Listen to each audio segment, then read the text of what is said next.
હવે આગળ વાત કરીએ તો કેશોદની. કેશોદના વાઘેશ્વરી મંદિરે શાકભરી નવરાત્રી મહોત્સવની ઉજવણી.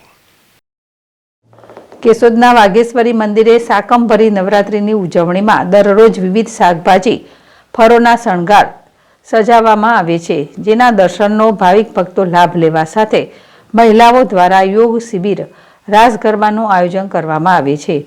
વાઘેશ્વરી મંદિર કેશોદ હાલમાં ચાલી રહેલી નવરાત્રિ એટલે કે શાકંભરી નવરાત્રિ મહોત્સવ તે કેશોદ ખાતે શારદા ચોકમાં આવેલ પ્રાચીન મંદિર તરીકે ઓળખાતા વાઘેશ્વરી માતાજીના મંદિરે છેલ્લા 17 વર્ષથી શાકંભરી નવરાત્રિ મહોત્સવ ઉજવાય છે.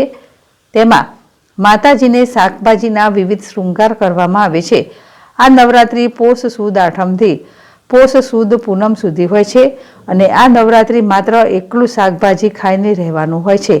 આ નવરાત્રિ દરમિયાન વાઘેશ્વરી માતાજીના મંદિરે સ્ત્રી નિકેતન મહિલા મંડળ દ્વારા 8 દિવસ માતાજીના સાનિધ્યમાં યોગ શિબિર તથા રાસ ગરબાનું આયોજન કરેલ છે.